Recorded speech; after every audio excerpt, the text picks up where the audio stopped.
This is Skywatch Media News for the third week of June 2018.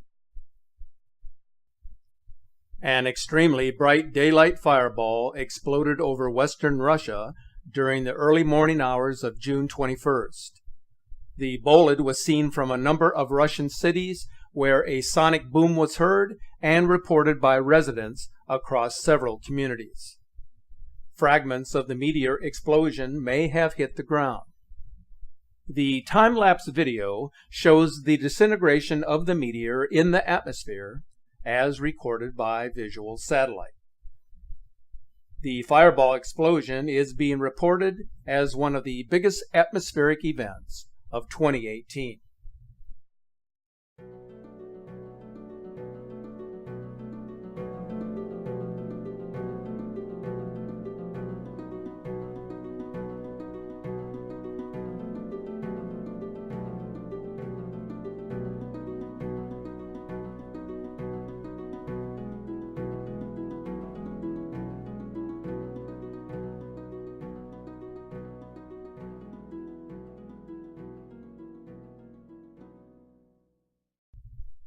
This event comes on the heels of another brilliant fireball which exploded over Belgium and was visible across much of Europe on June 16th.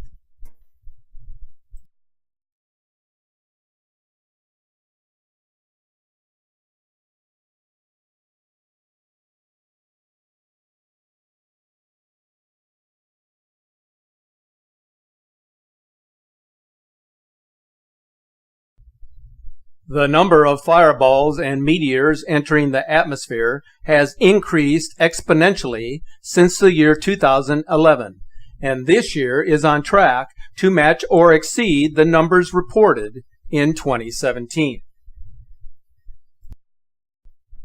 One of the driest places on Earth, the Ruba-Kali sand desert, isn't looking so dry these days. An incredible satellite image from May 29th has revealed hundreds of tiny lakes that developed in the ripples of the sand dunes following torrential downpours that were caused by tropical cyclone Makunu, which came ashore in the country of Oman. The desert, known as the Empty Quarter, receives just over 1 inch of rain per year on average, but a rare weather phenomena not witnessed in more than 2 decades is a stark reminder of how powerful storms can dramatically reshape the landscape.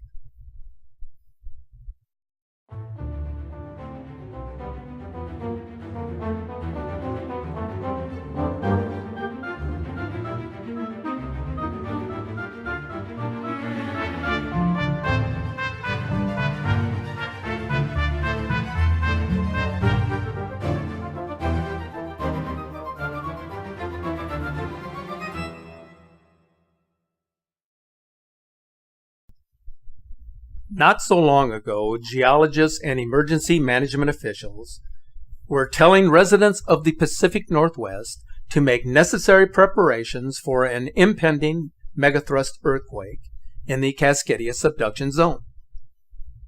Not if, but when the disaster strikes, the devastation will be catastrophic and the number of casualties will be in the tens of thousands.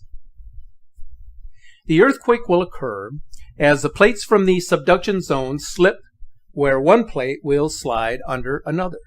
So what will happen is that the Juan de Fuca oceanic tectonic plate will gradually slide under the North American tectonic plate, which is the plate that holds the entire continent. Right now, the North American plate is gradually being pushed towards the east, where eventually it will give way and rebound, causing the earthquake that everyone is dreading. The megathrust earthquake along the Cascadia subduction zone is expected to be of magnitude greater than 9. When this happens, the northwest edge of the continent will subside by as much as 6 feet and will move anywhere from 30 to 100 feet towards the west. The result of the movement will be enormous landslides and the displacement of water. About 15 minutes after the megathrust occurs, a wall of water nearly 700 feet in height will move towards the northwest coast. According to FEMA, the apocalyptic event will displace roughly 1 million people, with at least 2.5 million in need of emergency supplies, food, and water. They estimate that it will take at least 3 months to restore sustainable power and at least 1 year to rebuild necessary infrastructure. The Pacific Northwest is well overdue for an event similar to what I just described, and time may be running short. Within the last 24 hours, Vancouver Island was hit by 150 tremors. Seismologists are monitoring the tremors to determine if a tremor and slip event has occurred, which is capable of adding undue pressure to the subduction zone fault. So if you live in the Pacific Northwest, then you should begin preparing as soon as possible if you haven't done so already. Last week, a widely reported news story about Antarctica's meltdown made big headlines. The melting of the Antarctic ice shelf has tripled since 1992, lending fears of an uncontrollable ice collapse. This was a stark warning to coastal communities that sea levels may rise dramatically.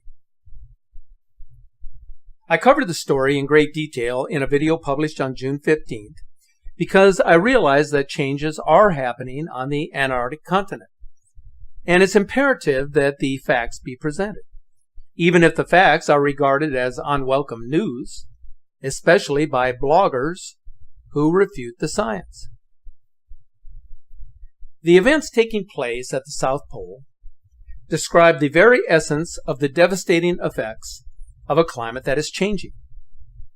The facts are known, and they are verifiable. But deniers do not care about facts. The latest study by international scientists and polar observers strikes a dagger in the heart of what deniers think. Antarctic science diminishes their fantasy talking points.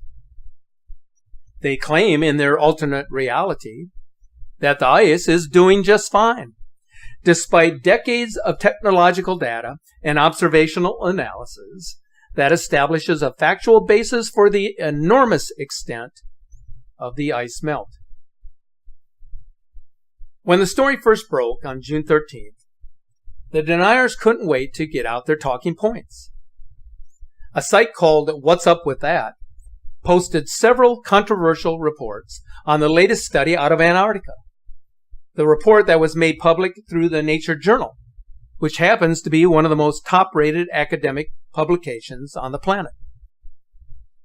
The charade began on June 14th with a lame attempt to distract from reality by actually claiming that although the melt is accelerating, that it is only a small part of the continent that is melting at this time.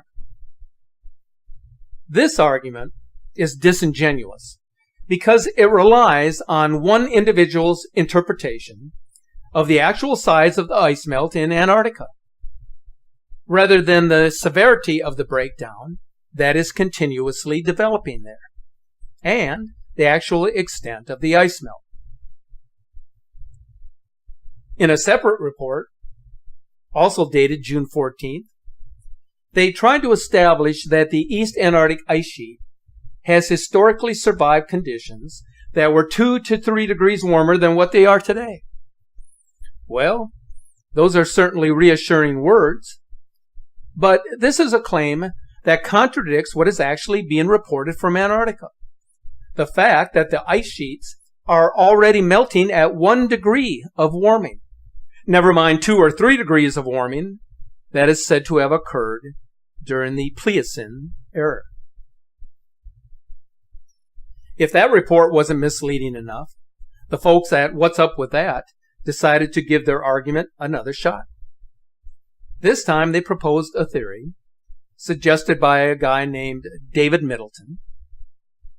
What he did here was to post a 17-year-old paleo temperature graph which shows that a few degrees of warming that happened in the distant past had failed to trigger a full-blown ice melt in Antarctica. Again, their theory sadly misses the point. The 2001 study that they claim is an indication that the ice sheet could survive several degrees of warming is ludicrous. And why is that? Because world temperatures are still rising at 1/3 and as much as 1/2 of the warming that their study identified back in 2001. And if that is the case, and most analyses are in agreement here, then warming is a major problem that continues despite the denials represented by a few misinformed individuals. One bad notion always leads to another. And this certainly holds true for the website deniers who make a mockery of science and then try in vain to twist the facts. If you accept the findings that the Antarctic continent is melting, as scientific facts and data suggest, then you must also know that all of these studies are not set in stone. But you must also understand that if the ice sheets are melting, then it makes perfect sense that sea level is also rising. Cherry-picking a study that is over 17 years old and then attempting to invoke proof that the seas are not rising based on an outdated study is an argument that falls far short of its intended meaning. A climate change skeptic by the name of Paul Homewood wrote a piece recently in which he attempts to cast confusion about the correlation between the Antarctic meltdown and rising sea levels by once again using an outdated chart, one that is 18 years old. He claims that sea levels are already rising, but that Antarctica has nothing to do with it. Of course, he provides no explanation about where the rising water originated or the principal cause. And yet he claims any future melt that occurs on the Antarctic continent will play no role in rising seas. So here is a denier that wants it both ways.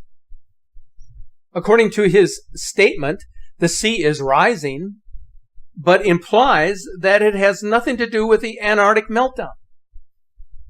And ironically, he wants you to believe his misguided analysis based on a chart that is thoroughly outdated and inconsistent with present-day reality.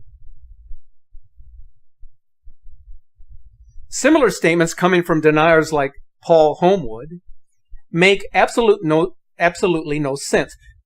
But then the unfounded claims perpetrated against factual science is both illogical and intellectually dishonest. The idea is to muddy the waters and to see which excuse will get the most attention.